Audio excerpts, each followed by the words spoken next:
Hey guys, welcome back.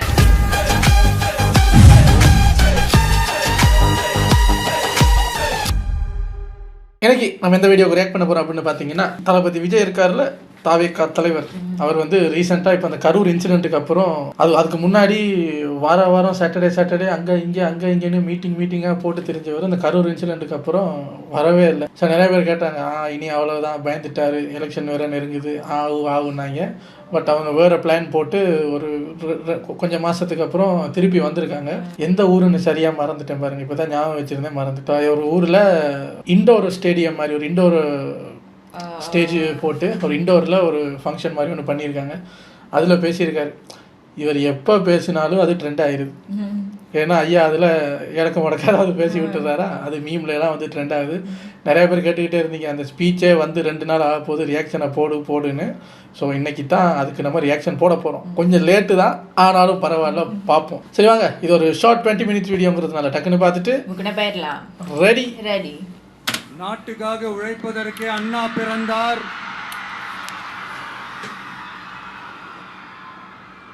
பொது நலத்தில் தானே நாள் முழுக்க கண்ணா இருந்தார். ஒரு பாட்டு ஒண்ணு பாடி இருக்கிறாங்க, கேட்டிருப்பீங்க.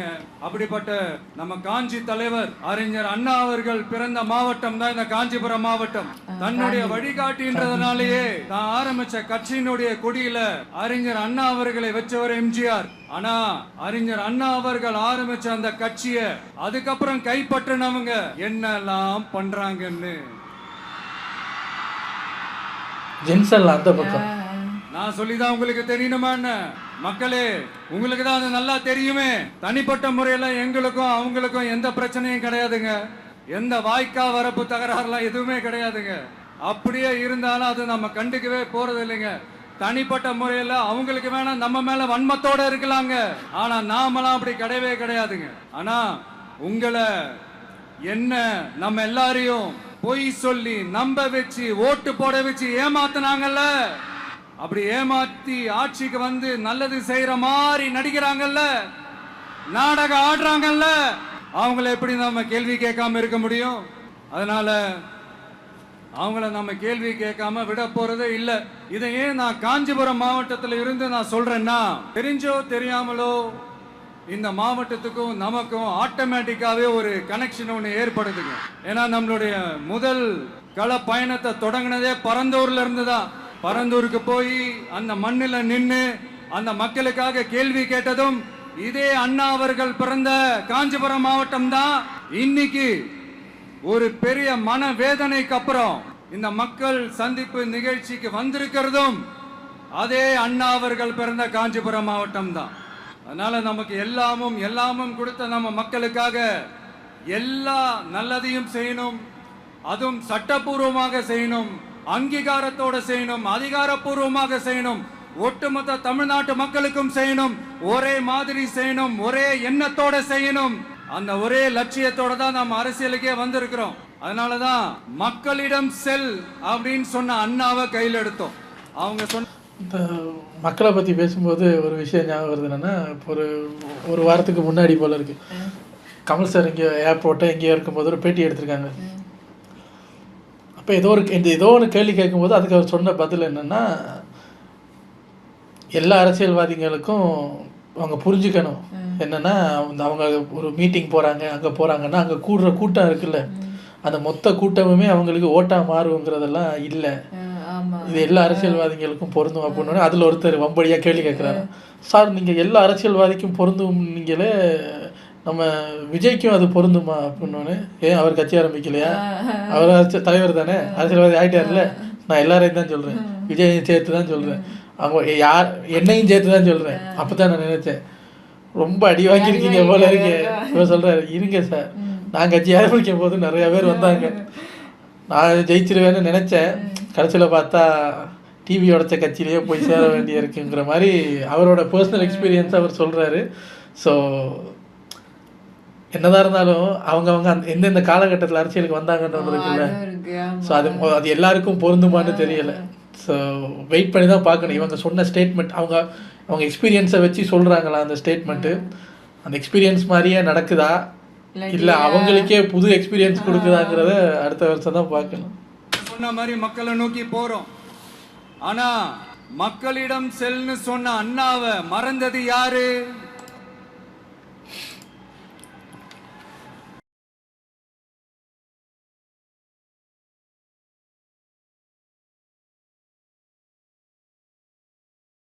என்ன சார்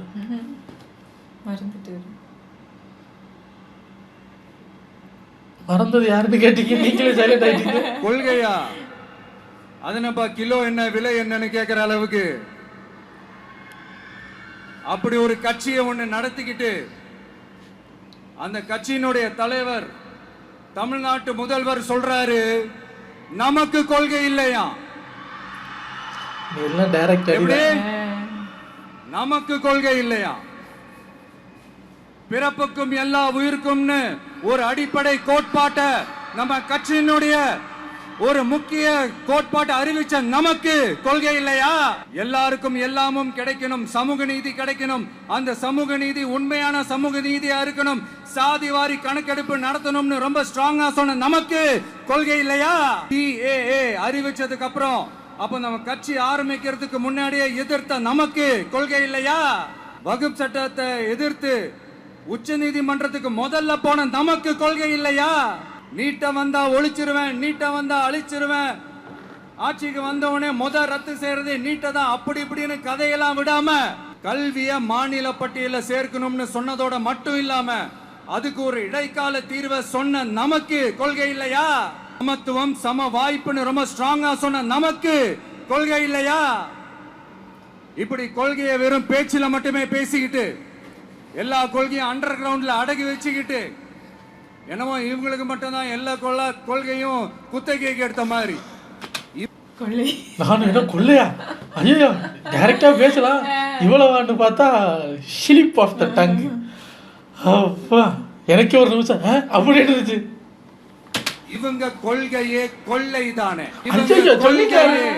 கொள்ளைதானே. இதெல்லாம் மக்களுக்கு யாருக்கும் தெரியாதுன்னு நினைச்சிட்டு இருக்கீங்களா? எங்க கட்சி ஒன்றும் சங்கரமணம் இல்லைன்னு சொன்னது யாரு? யார் சொன்னாங்க? ஏன் சொன்னாங்க? எதுக்கு சொன்னாங்க? இப்போ உங்க கட்சியில என்ன நடந்துகிட்டு இருக்குது அதையும் கொஞ்சம் யோசிச்சு பாருங்க, இதையும் கொஞ்சம் யோசிச்சு பாருங்க. அதனால பாப்பா பவள விழா பாப்பா பாப்பாவா? யாருக்கு அது பவள விழா பாப்பா? காட்டாதா பாப்பா? நீ நல்லவர்கள் போல் நடிப்பதை பார்த்து நாடே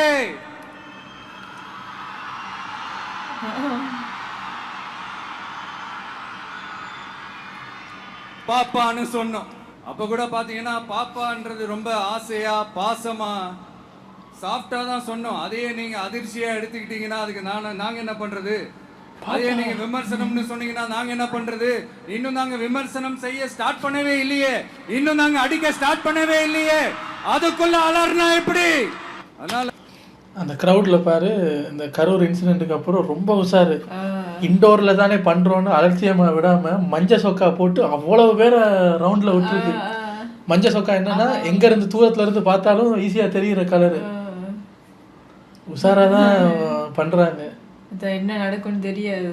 இனி இப்ப இது ஒரு லெசன் தானே, இனி அதில் எடுத்து வைக்கிற ஒவ்வொரு அடியும் பார்த்து பார்த்து வைப்பாங்க. உங்க அரசவை புலவர்கள் யாராவது இருந்தாங்கன்னா கர்ச்சீஃப் எடுத்து அவங்க கண்ணீரை துடைத்து விடுங்கள். சரி, அது அவங்க பிரச்சனை, அவங்க பாத்துக்கிட்டோம். நமக்கு எப்பவுமே மக்கள் தாங்க, மக்களுடைய பிரச்சனை பத்தி பேசுறது தான். இன்னைக்கு நம்ம காஞ்சிபுரம் மாவட்டத்துக்கு வந்திருக்கிறோம். இங்க மக்கள் ஃபேஸ் பண்ற அந்த பிரச்சனையை பத்தி நம்ம பேசி ஆகணும். இந்த காஞ்சி மண்ணை வாழ வைக்கிற ஜீவ நதி பாலாறு, உயிர் நதி பாலாறு. இந்த மக்களோட உயிரோடவும் ரத்தத்தோடவும் கலந்து ஓடுவது பாலாறு. அந்த பாலாறை இன்னைக்கு பெரியார் பெயரையும் அண்ணா பெயரையும் சும்மா பேருக்கு வச்சுக்கிட்டு ஆட்சி நடத்துறவங்க என்ன பண்றாங்க தெரியும்ல? சுரண்டிட்டாங்க, கொள்ளையடிச்சிட்டாங்க, நாசம் பண்ணிட்டாங்க, மோசம் பண்ணிட்டாங்கன்னு இன்னும் என்ன வேணாலும் சொல்லலாம். ஆக மொத்தம் அழிச்சிட்டாங்க. இதை நான் ஏதோ போற போக்குல ஏதோ அடிச்சு விடலங்க, ஆதாரத்தோட தான் சொல்றேன். அனுமதிக்கப்பட்ட அந்த லெவலை தாண்டி 22,70,70,000 யூனிட் மணலை கொள்ளை அடிச்சிருக்கிறாங்க. சோ ஆக மொத்தம் இதுல அவங்க அடிச்ச கொள்ளை எவ்வளவு தெரியுமா? ரொம்பலாம் இல்ல, கம்மி தான். 4730 கோடி. கம்மி தான். இதுக்கெல்லாம் அவங்க ஆதாரம் எல்லாம் கேட்க முடியாது. ஏன்னா இந்த ஆதாரம் எல்லாம் ஆல்ரெடி கோர்ட்ல இருக்குது, அமலாக்கத்துறை டிபார்ட்மெண்ட்ல இருக்குது. அந்த டிபார்ட்மெண்ட்ல வேலை செஞ்ச சில நல்லவர்கள் அவங்க அடிச்ச அந்த கொள்ளையெல்லாம் தாங்க முடியாம வெளியில வந்து சொன்ன அந்த ஆதாரங்கள் இதெல்லாம் சம்பந்தப்பட்டவங்களுக்கு இன்னும் நல்லாவே தெரியும். அதனால இது சம்பந்தமா ஆதாரங்களை கொடுலாம் அவங்க கேட்க முடியாது.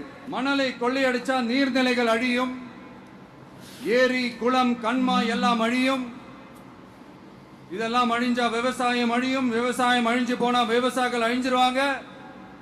ஆக மொத்தம் நாம எல்லாரும் மொத்தமா அழிஞ்சு போக வேண்டியதுதான்.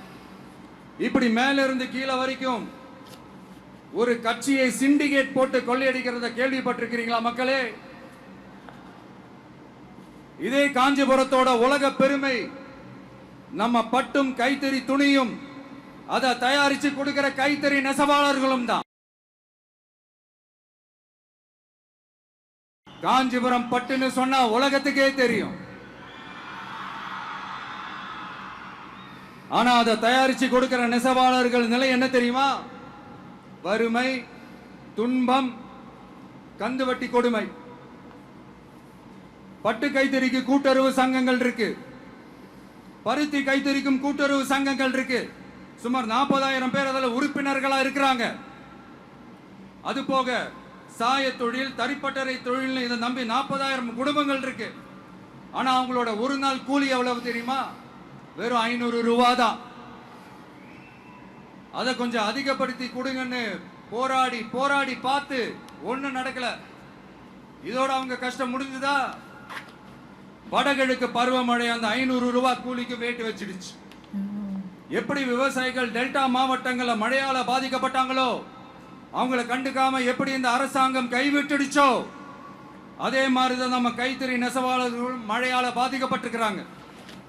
அடுத்து இந்த காஞ்சிபுரம் மாவட்டத்தோட பஸ் ஸ்டாண்ட் 60 வருஷத்துக்கு முன்னாடி கட்டினதா. அண்ணா அவர்கள் ஆட்சிக்கு வந்தப்போ கட்டியிருப்பாங்க போல.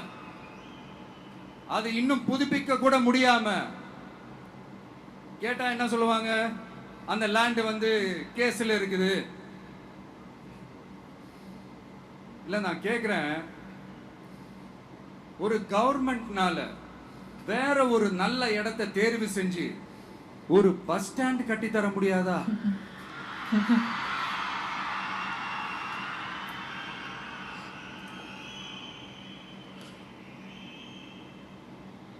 பிரச்சனை என்ன தெரியுமாங்க? அவங்களுக்கு மக்களை பத்தி யோசிக்கிறதுக்கே நேரம் இல்லை, அதுதான் பிரச்சனை.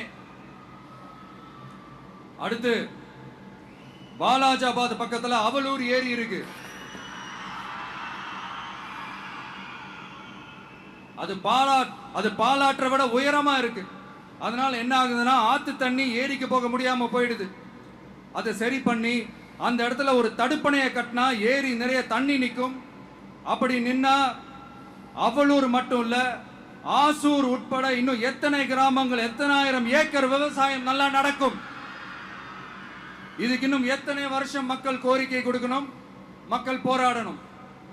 இந்த பிரச்சனை எல்லாம் இருக்கிற அதே காஞ்சிபுரம் மாவட்டத்துல தான் பரந்தூர் ஏர்போர்ட் கட்டுற பிரச்சனையும் இருக்குது. அந்த பிரச்சனையில கண்டிப்பா நாங்க விவசாயிகள் பக்கம் தான் நிப்போம், அதுல எந்த மாற்று கருத்துமே கிடையாது.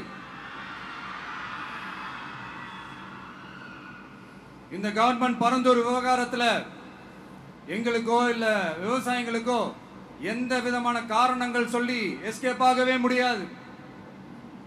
இப்படி மக்களுக்காக மக்களோட பிரச்சனைகளை எடுத்து பேசுறதுனால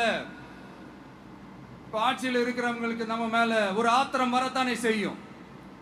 அதனாலதான் நீங்க பாத்தீங்கன்னா சட்டசபையில் ஆரம்பிச்சு ஒரு சாதாரண நிகழ்ச்சி வரைக்கும் எல்லா மேடையிலையும் மேடைக்கு மேடை டிவிக்கே தான். டிவிக்கே அவதூறு, அவதூறு டிவிக்கே, டிவிக்கே அவதூறு, அவதூறு டிவிக்கே. இதுக்கெல்லாம் கண்டிப்பா நாங்க பதில் சொல்லுவோம், சொல்லாமலாம் இருக்க மாட்டோம். இப்ப கூட கரூரை பத்தி பேசுவேன்னு எதிர்பார்த்திருப்பாங்க, அதை நான் கொஞ்சம் அப்புறமா பேசுறேன். பட் இப்போ நம்மளுடைய விஷன் என்னன்னு சொல்லணும்னு நான் கொஞ்சம் ஆசைப்படுறேன். நம்ம ஆட்சிக்கு வந்தா அது என்ன வந்தா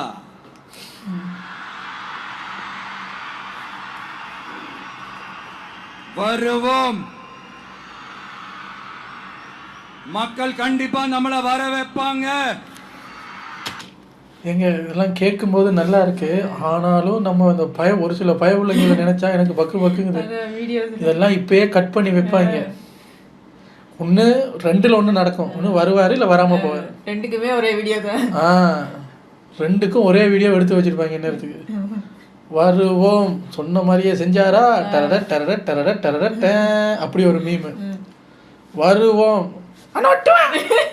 எங்க வந்தாரு அப்படிங்கிற மாதிரி சிவுக்கு சிவுக்கு சிவுக்கு சிவுக்குன்னு இப்படி எடிட் பண்ணுவாங்க. என்ன அடுத்த வருஷம் என்ன பண்ண காத்திருக்காங்களோ. இப்போ இந்நேரத்துக்கு காலர்லாம் தூக்கி விட்டுக்கிட்டு கையெல்லாம் மடிச்சுக்கிட்டு இப்படி ரெட்டியா இருப்பாங்க. எப்போ சார் எலெக்ஷன் ரிசல்ட் வரும்னு. ஐயோ ஐயோ இந்த கூட்டமெல்லாம் ஓட்டா மாறாதுன்னு கமல் சார் சொன்னது, மற்றவங்க சொன்னது, அதெல்லாம் கிளிப்ஸ் எல்லாம் எடுத்து வச்சு பாத்தியா சொன்னது நடந்துச்சு பாத்தியா பாவு அப்படின்னு அப்படி எல்லாம் ரெடியா இருப்பாங்க சார் பண்றதுக்கு. மக்களுக்கான ஆட்சியை மக்களை விரும்பி வர வைக்கத்தானே செய்வாங்க. அப்படி மக்களால் அமைக்கப்பட போற நம்ம ஆட்சியில நம்ம என்ன செய்ய போறோம்ன்றது அதுக்கான அந்த தேர்தல் அறிக்கையில அதுக்கான விளக்கத்தை டெஃபினட்டா கொடுப்போம். பட் அதுக்கு முன்னாடி ஒரு சின்னதா லைட்டா நான் கொஞ்சம் அதை சொல்லணும்னு ஆசைப்படுறேன். எல்லாருக்கும் நிரந்தரமான வீடு இருக்கணும். ஒவ்வொரு வீட்டுக்கும் ஒரு மோட்டார் சைக்கிள் வாகனம் உறுதியா இருக்கணும். காரும் தான் லட்சியம். அதுக்கான வசதி வாய்ப்பை உருவாக்குற அளவுக்கு பொருளாதார வளர்ச்சிக்கு வழியை உண்டாக்கணும். ஒவ்வொரு வீட்டில் இருக்கிற ஒவ்வொருத்தரும் மினிமம் டிகிரி படிச்சிருக்கணும். ஒவ்வொரு வீட்லயும் குறைந்தபட்சம் ஒருத்தருக்கு நிரந்தர வருமானம் கிடைக்கணும். அதுக்கான வேலை வாய்ப்பை உருவாக்கணும். அதுக்கு தகுந்த மாதிரி கல்வியில பாடத்திட்டத்துல சீர்திருத்தம் செய்யணும். கவர்மெண்ட் ஹாஸ்பிட்டல்ஸுக்கு மக்கள் எல்லாரும் பயம் இல்லாம நம்பி போற மாதிரி மாத்தணும். பருவமழை காலத்துல ஏற்படுற வெள்ளத்தால ஊரும் சரி மக்களும் சரி விவசாயமும் சரி பாதிக்கப்படாம இருக்கணும். அதுக்கு 4000 கோடி திட்டம்னு ஒரு உருட்டுனாங்களே, அந்த மாதிரி எல்லாம் எதுவும் இல்லாம உண்மையான ஒரு பாதுகாப்பு திட்டத்தை உருவாக்கணும். மீனவர்களோட, தொழிலாளர்களோட, நெசவாளர்களோட, அரசு ஊழியர்கள் மற்றும் ஆசிரியர்களோட கருத்து கேட்டு அவங்களுக்கான பாதுகாப்பு மற்றும் வளர்ச்சி திட்டங்களை உருவாக்கணும். உருவாக்குறது மட்டும் இல்லை, அதை செயல்படுத்தணும். முக்கியமா இண்டஸ்ட்ரியல் டெவலப்மெண்ட்ஸ்ல கான்சென்ட்ரேட் பண்ணணும். எல்லாத்தையும் விட ரொம்ப ரொம்ப முக்கியம், சட்டம் ஒழுங்க ரொம்ப ஸ்ட்ரிக்டா வச்சிருக்கணும். நம்மளுடைய அம்மா, அக்கா, தங்கச்சிகள், அவங்களுடைய பிள்ளைகள், குழந்தைகள் எல்லாருக்கும் பாதுகாப்பை, அதுவும் உண்மையான ஸ்ட்ராங்கான பவர்ஃபுல்லான பாதுகாப்பை உண்டாக்கணும். அண்ணா யூனிவர்சிட்டியில நடந்த அந்த பெண்ணுக்கு நடந்த அந்த பிரச்சனை மாதிரியோ, இல்ல கோவையில நடந்த அந்த கல்லூரி பெண்ணுக்கு நடந்த பிரச்சனை மாதிரியோ அதெல்லாம் நடக்க விடவே கூடாது. நம்ம வீட்டு பெண்கள் ஸ்ட்ராங்கா பயமே இல்லாம தைரியமா இருக்கணும். இதை எப்படி செயல்படுத்த போறோன்றது முன்னாடி சொன்ன மாதிரி நம்மளுடைய தேர்தல் அறிக்கையில் அதுக்கான விளக்கத்தை ரொம்ப டீட்டெயில்டாக கொடுப்போம். நான் சும்மா மற்றவங்க மாதிரி அவங்கள மாதிரி எல்லாத்தையும் அடிச்சு விட்டுட்டு ஏமாத்துற வேலையெல்லாம் இங்கே கிடையாது நம்ம கிட்ட. நான் மறுபடியும் சொல்றேன், நம்ம அரசியலுக்கு வந்தது உங்களுக்கு நல்லது நல்லது நல்லது மட்டுமே செய்யறது தான். எங்களுக்கு வேற எந்த அஜெண்டாவும் கிடையாது. அதனாலதான் பாத்தீங்கன்னா கொள்கை எதிரி யாரு, அரசியல் எதிரி யாருன்னு திட்டவட்டமா சொல்லிட்டு அது வெளியே சொல்லிட்டு களத்துக்கு வந்திருக்கிறோம். அதுல எந்த விதமான குழப்பமோ எந்த விதமான ஊசலாட்டமோ எதுவுமே இருக்க போறதில்ல. இந்த விஜய் சும்மா எதையும் சொல்ல மாட்டான். ஒன்னு சொன்னா அதை செய்யாம விட மாட்டான். அது மக்களுக்கு நல்லாவே தெரியும். அப்புறம் ஒரு அதிசயம் சொல்ல முடியாது, இது ஒரு கண்டுபிடிக்க முடியாத ஒரு உண்மைன்னு சொல்லலாம். அது என்னப்பா, அது தற்குறியா?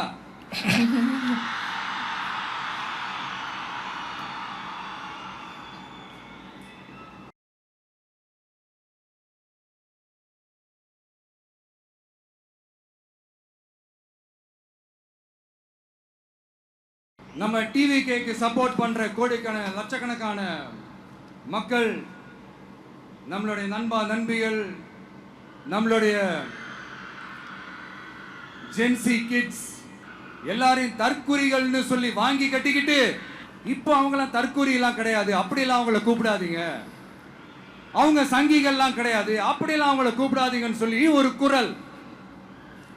யாருடா அந்த குரல் அப்படின்னு பார்த்தா, இப்ப ரீசெண்டா அறிவு திருவிழான்னு ஒண்ணு நடத்தினாங்கல்ல, சாரி அவதூறு திருவிழா, அதுல அவங்க தலைமையே குழப்புற மாதிரி, அறிவு கண்ணை திறந்து வைக்கிற மாதிரி ஒருத்தர் பேசியிருக்கிறார். அவரு யாருன்னா அது அவங்களோட எம்எல்ஏ. அந்த எம்எல்ஏ யாருன்னா நம்மளுடைய கொள்கை தலைவர்கள்ல ஒருத்தரான மக்கள் சேவகர் அஞ்சலை அம்மாளோட சொந்தக்காரர். என்னடா இது இப்படி ஆகி போச்சு, டிவிகேக்கு சப்போர்ட் பண்ற மாதிரி நம்ம கட்சியிலிருந்தே ஒரு குரல் வருதுன்னு சொல்லி தலைமையில ஃபுல்லா கன்ஃபியூஷன். அந்த கன்ஃபியூஷன் இதோட நிக்காது. அந்த ஆதரவு குரல் ஒரு வீடு விடாம, ஒரு இடம் விடாம, எல்லா இடத்திலையும் எல்லா வீட்லயும் இன்னும் பலமா எதிரொலிக்குதான் இல்லையான்னு பாருங்க. சும்மா பிளாஸ்ட் தான்.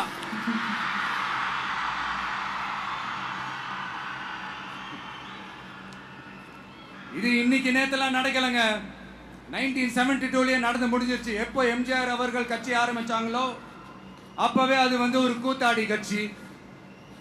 எப்போ எம்ஜிஆர் அவர்களுக்கு பின்னாடி அத்தனை மக்கள் திரண்டு நின்னாங்களோ அப்பவே அது ஒரு கூத்தாடி கும்பல். நடிகர் கட்சின்னு சொன்ன ஒருத்தர் அதுக்கப்புறம் எம்ஜிஆர் கூடயே போய் சேர்ந்துட்டாரு. இன்னொருத்தர் இவரெல்லாம் ஒரு ரவுண்டு தாங்க வருவாரு, ரெண்டாவது ரவுண்ட்லாம் காணாம போயிடுவாருன்னு சொல்ல இன்னொருத்தர் அதுக்கப்புறம் போய் எம்ஜிஆர் கிட்டே போய் சேர்ந்துட்டாரு. சோ இந்த மாதிரி இவங்க ரெண்டு பேர் மட்டும் இல்ல, ஒட்டுமொத்த தமிழ்நாட்டு மக்களும் எம்ஜிஆர் அவர்கள் கூட தானே போய் சேர்ந்தாங்க. அதனால இது வரலாறு. இந்த வரலாறு நம்மளை விட அவங்களுக்கு இன்னும் நல்லாவே தெரியும். அதனாலதான் பாத்தீங்கன்னா 53 வருஷமா அதே கதறல்கள்.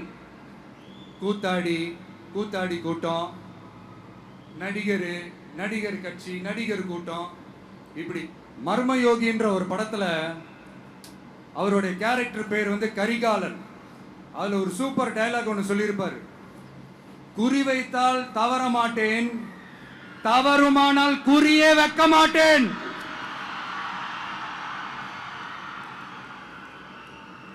இதெல்லாம் யாருக்கு சொல்றோம், எதுக்கு சொல்றோம்னு புரிய வேண்டியவங்களுக்கு புரிஞ்சா நல்லா இருக்கும். ஏண்டா இந்த விஜய தொட்டோம்,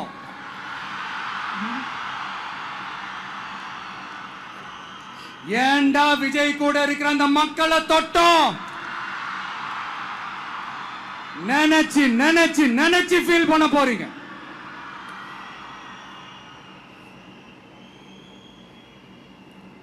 அப்புறம் நமக்கு இந்த அரசியல் புரிதல்லாம் இல்ல, அது இல்ல, இது இல்ல. அப்புறம் நான் கேட்கிறேன், மக்கள் எல்லாரும் உங்களுக்கு தற்குறிகளா? அதே மக்களோட ஓட்டு வாங்க போற நாம தற்குறிகள்னா அப்ப இவ்வளவு நாள் அதே மக்கள் கிட்ட இருந்தானே நீங்க ஓட்டு வாங்கிட்டு இருந்தீங்க. அப்ப நீங்க அந்த மக்களுக்கு நீங்க காட்டுற மரியாதையும் நன்றியும் இதுதானா?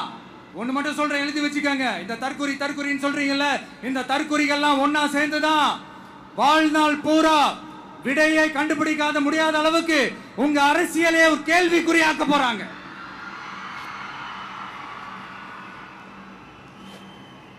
இவங்கெல்லாம் யாரும் இங்க தற்குறிகள்லாம் கிடையாது. இவங்க எல்லாரும் தமிழ்நாட்டு அரசியலோட ஆச்சரியக்குறி. இவங்க எல்லாரும் தமிழ்நாட்டு அரசியலோட அந்த மாற்றத்திற்கான அறிகுறி. சும்மா லாஜிக்கே இல்லாம தற்குறின்னு. நம்பி இருக்க வேணும். எல்லா மேடையிலும் ரிப்பீட்டடா ஒரு விஷயம் நான் சொல்லுவேன்ல, இப்ப நீங்க சொல்லுங்க. ஒண்ணு, இன்னொன்னு, ரிப்பீட். ஒண்ணு, இன்னொன்னு. இந்த போட்டி எப்படி இருக்க போகுதுன்னா, மக்களோட மக்களா நிக்கிற நமக்காக மக்களே டிசைட் பண்ணி போறாங்க. My dear sir, my dear uncle,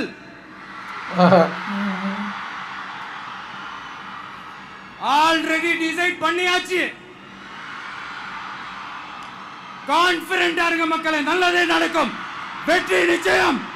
மீண்டும் சந்திக்கும் வரை நன்றி, வணக்கம்.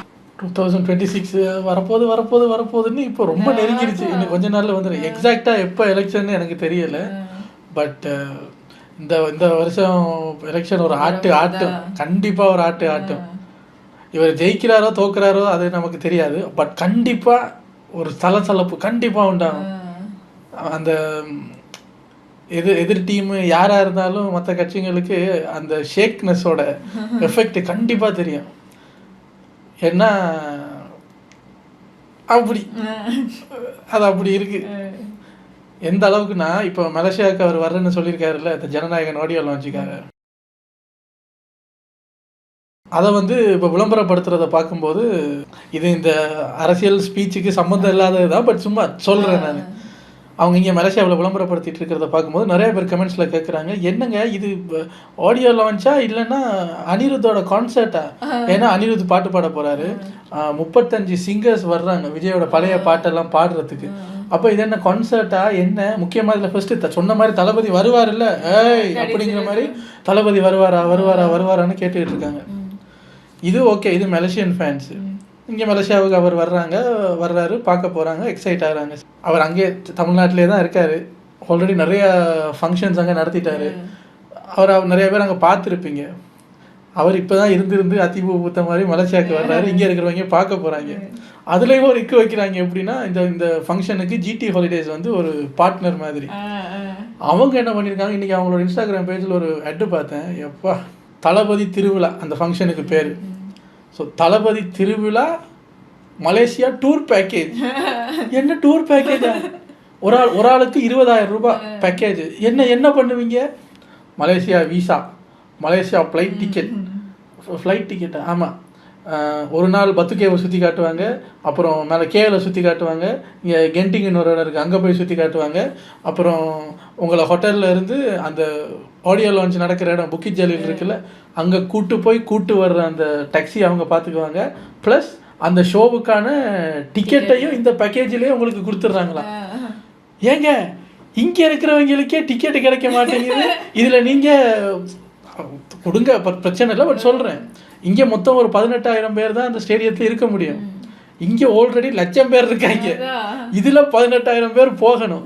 அந்த 18,000ல் ஜிடி ஹாலிடேஸ் கொஞ்சம் டிக்கெட்டை பிளாக் பண்ணி வச்சிருக்கு இந்த பேக்கேஜ் வாங்குற இந்தியன்ஸுக்கு கொடுக்குறதுக்கு. நினைக்கிறீங்களா மினக்கட்டு யாருங்க வருவான்னு? இந்நேரத்துக்கு பேக்கேஜ் சோல்ட் அவுட் ஆகிருக்கு. 20,000 எங்கேயாவது கிரட்டி போகிற போக்கில் மலேசியாவை பார்த்துருவோம் வாடா மச்சான் அப்படின்ட்டு நிறைய மீம்ஸ் எல்லாம் பார்த்தேன் நான். என்னென்னா அந்த டூட் படத்தில் வர்ற டயலாக், சார் பாஸ்போர்ட் இல்லைன்னாலும் மலேசியாவுக்கு போகலாமா சார் அப்படிங்கிற மாதிரி. ஸோ வெறித்தனமான ஃபேன்ஸுங்க இங்கே எல்லாம் களை கட்டுது. இன்னும் கிட்டத்தட்ட நமக்கு ஒரு 30 days கிட்டத்தட்ட இருக்குது. பட் ஸ்டில் இப்போ ஏன் இந்த டிக்கெட் ப்ரைஸ் எல்லாம் சொல்லி டிக்கெட் இதெல்லாம் எப்போ ஓப்பன் பண்ணுறீங்கன்னு கேட்டு கண்டிப்பாக அதெல்லாம் ஓப்பன் பண்ணோன்னே போயிடும். இங்கே வெறித்தனமாக மாறிக்கிட்டு இருக்காங்க. இப்போவே தளபதியோட ஜனநாயகன் டிஷர்ட்லாம் பிரிண்ட் ஆகி எல்லாரும் பிஸ்னஸ் ஆரம்பிச்சிட்டாங்க. அந்த டிக்டாக் ஷாப்ல இல்லை, இங்கே டிக்டாக்ல ஷாப் இருக்கும், நம்ம ப்ராடக்ட்ஸ் பர்ச்சேஸ் பண்ணலாம். அந்த டிக்டாக் இதில் அவங்க ஒரு கடையில் டிஷர்ட்ஸ் சேல்ஸ் பண்ணுறது என்ன, இந்த ஒவ்வொரு விஷயமா சேல் பண்ணிகிட்டு இருக்காங்க. ஆமாம், பெரிய அளவில் தான் நடக்க போகுது. பெரிய ஒரு 6 வாரம் இருக்குது, உட்காந்து பார்க்கலாம். ஸோ அதான் நெக்ஸ்ட் இயர் இங்கே மலேசியாவுக்கு ஃபங்க்ஷன் முடிச்சுட்டு போனோடனே எலெக்ஷன் தான். படம் ரிலீஸ் ஆனதுக்கப்புறம் படமெல்லாம் பார்த்து முடிஞ்சு எல்லாம் கொஞ்சம் அப்படியே ஆகும்போது அடுத்தது எலெக்ஷன்.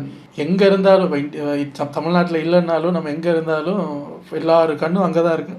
என்ன சார், ஆனால் கண்டிப்பாக மற்ற எல்லா கட்சிக்கும் ஒரு சேக் கன்ஃபார்ம். உங்களை அடுத்த வீடியோவில் சந்திக்கிறேன். Take care, by.